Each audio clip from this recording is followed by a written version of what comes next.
Hello everyone. आज जो हमारा लेसन है that is the principles of management, हमारा lesson number 2।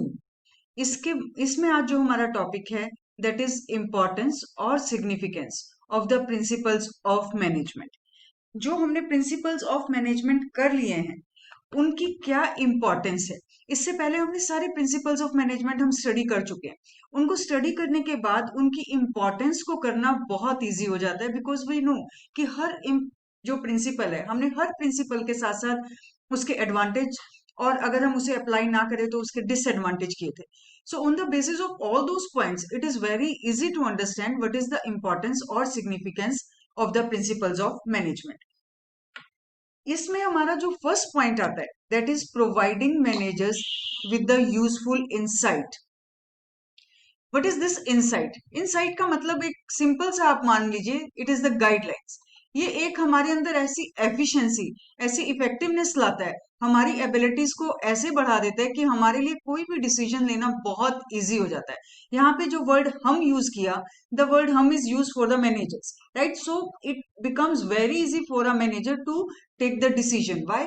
Because by the help of the principles his abilities are increased. उसको हमने guidelines provide कर दी हैं। अकॉर्डिंग टू दोज गाइडलाइंस वो बहुत आराम से एक सही डिसीजन को ले सकता है। For example, principle of remuneration. हमने इस रेम्यूनरेशन में एक प्रिंसिपल में क्या एक्सप्लेन किया था कि जब भी हम किसी की रेम्यूनरेशन सैलरी डिसाइड करने जा रहे हैं, ये एक तो गवर्नमेंट एक्ट के हिसाब से होनी चाहिए, कॉम्पिटेटिव सैलरी होनी चाहिए और according to the capacity of the organisation होनी चाहिए। ऑर्गेनाइजेशन की जो अपनी कैपेसिटी है उसके हिसाब से ये सैलरी होनी चाहिए। तो अब हमें एक मैनेजर को ये तीनों चीजें मालूम है कि एक तो कॉम्पिटेटिव सैलरी, मतलब जो कॉम्पिटिटर्स दे रहे हैं ऑन द सेम लेवल हमें उतनी देनी चाहिए। लेकिन उस अमाउंट को सोचने से पहले हमें ये भी देखना होगा कि हमारी अपनी कैपेसिटी कितनी है, और साथ साथ ये भी देखना होगा कि क्या गवर्नमेंट ने कुछ रूल्स एंड रेगुलेशन सेट किए हुए हैं। तो जब ये तीन गाइडलाइंस किसी भी मैनेजर के सामने आ जाएंगे, it is very easy for a manager to decide कि उसे किस लेवल पे कितनी सैलरी प्रोवाइड करनी है। इसका मतलब प्रिंसिपल्स ने they provided a ability, they provided a guideline, ठीक है, उनकी एक इनसाइट उनको प्रोवाइड कर दी so that they can take the right decision in the right direction. Second बात करते हैं, सेकंड पॉइंट की हम ऑप्टिमम यूटिलाइजेशन ऑफ रिसोर्सेज। जो हमारे प्रिंसिपल्स हैं, साइंटिफिक प्रिंसिपल्स हैं, साइंटिफिक टेक्निक्स हैं, एडमिनिस्ट्रेटिव प्रिंसिपल्स हैं, उनके हिसाब से हमारी जो वेस्टेज है वो बिल्कुल हम मिनिमम कर देते हैं।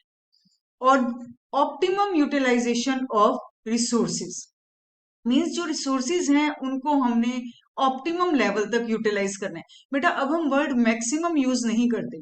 मैक्सिमम क्यों नहीं यूज करते? क्योंकि मैक्सिमम यूटिलाइजेशन में कई बार एक्सप्लॉयटेशन ऑफ रिसोर्सेज आ जाता है। हम बात कर रहे हैं ऑप्टिमम मीन्स सफिशिएंट, जितना हम उनको यूज कर सकते हैं उतना हमें यूज करना है, ठीक है।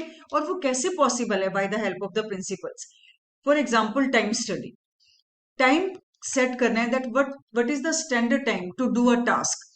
तो उसके लिए हमने प्रिंसिपल्स के लिए एक स्टैंडर्ड टाइम हमने सेट किया, एक एक्सपेरिमेंट किया, और पूरे उसी टाइम के अंदर अब सब जो एम्प्लॉयज हैं वो प्रोडक्शन करेंगे, ठीक है। तो कोई वेस्टेज ऑफ रिसोर्सेज नहीं है, हमने ह्यूमन बींग्स की एफिशिएंसी को प्रॉपरली यूज किया।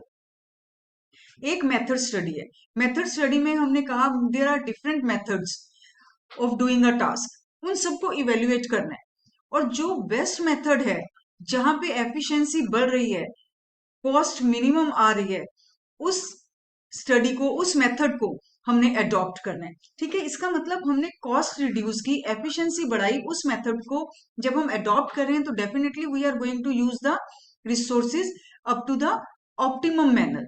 मोशन स्टडी है, हमने मोशन स्टडी में अनप्रोडक्टिव मूवमेंट्स को एलिमिनेट कर दिया। जितनी भी उनकी मूवमेंट्स हैं they all are helpful to increase the production. So by the help of this principle the utilization of resources is ensured up to their maximum or up to their optimum expectations. Next point आता है हमारा scientific decisions. Now the decisions will not be taken according to the wish of the manager. ठीक है, अब तो जो भी काम करना है वो कैसे करना है? according to the scientific decisions. Means some studies will be there, some experiments will be there. On the basis of that, the time will be set.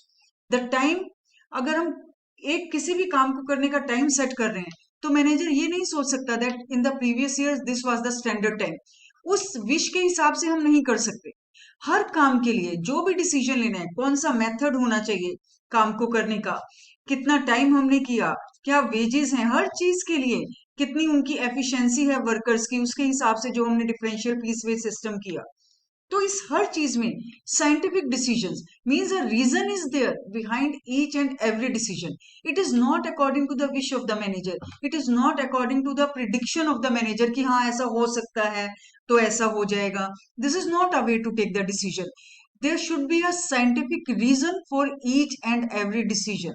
तो ये जब हम किसी भी चीज के लिए हम एक रीजन ढूंढते हैं, उसका कोई एक साइंटिफिक बेस बनाते हैं, तो वो डिसीजंस, उनके जो रिजल्ट्स हैं, वो हमेशा बहुत सक्सेसफुल रहते हैं.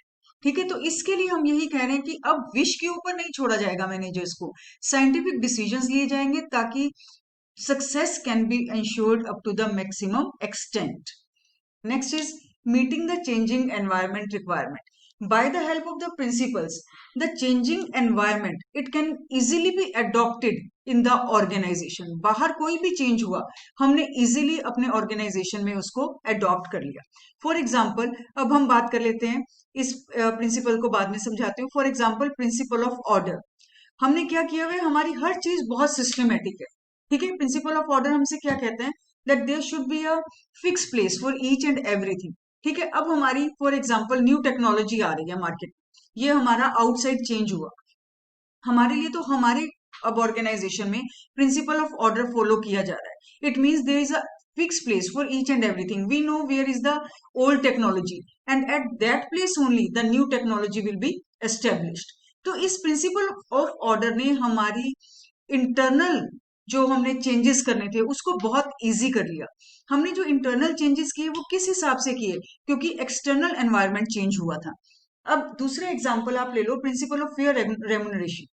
हमने अभी अपने प्रीवियस एक पॉइंट में कहा कि रेमुनरेशन में हमने तीन चीजों को डिसाइड किया था, तीन चीजों को देखा था कि कॉम्पिटेटिव सैलरी क्या है, गवर्नमेंट कितना कहती है, और हमारी अपनी कैपेसिटी क्या है.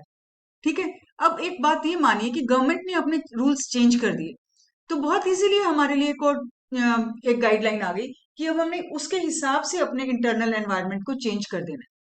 मिनिमम वेजेस उसने गवर्नमेंट ने चेंज कर दी.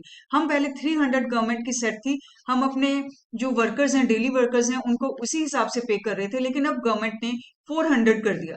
तो बस बहुत इजी है, हमने रेमुनरेशन उनकी वर्कर्स की चेंज करके, वेजेस चेंज करके उसी हिसाब से बहुत इजीली उनकी वेजेस को चेंज कर दिया.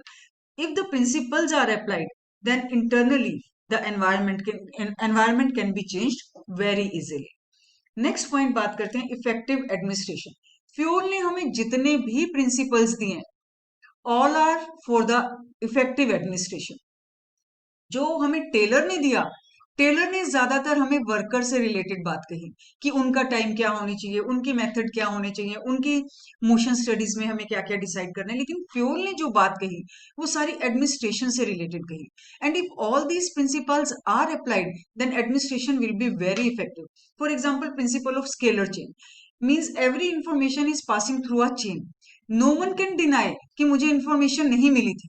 Everyone knows that this is the person, this is the senior to whom I have to give my report.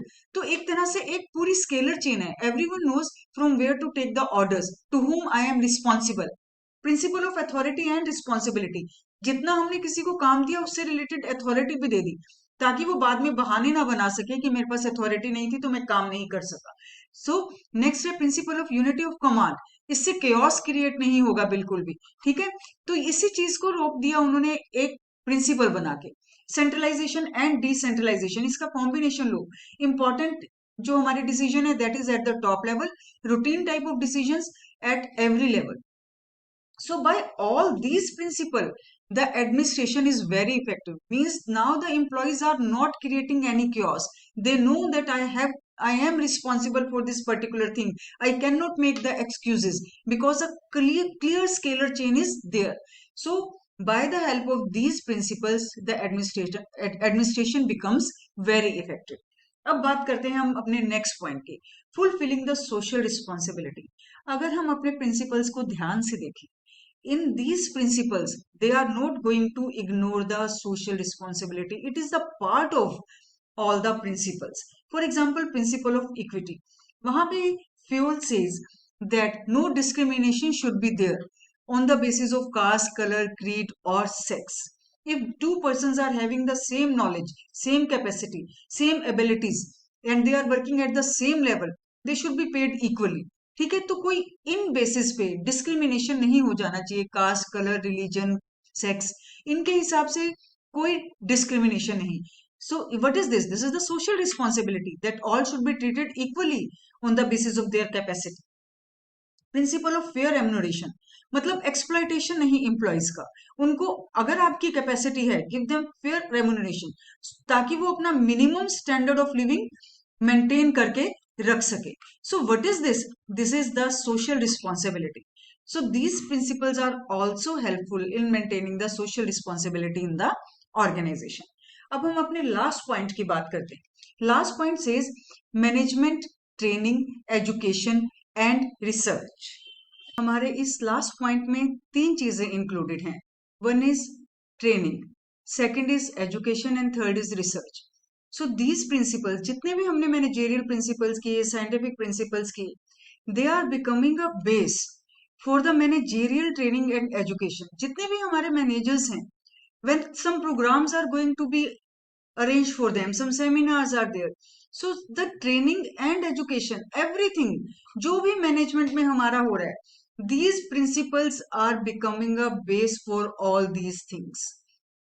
चाहे वो मैनेजेरियल एजुकेशन हो, चाहे वो मैनेजेरियल ट्रेनिंग हो, these principles are becoming a base for it.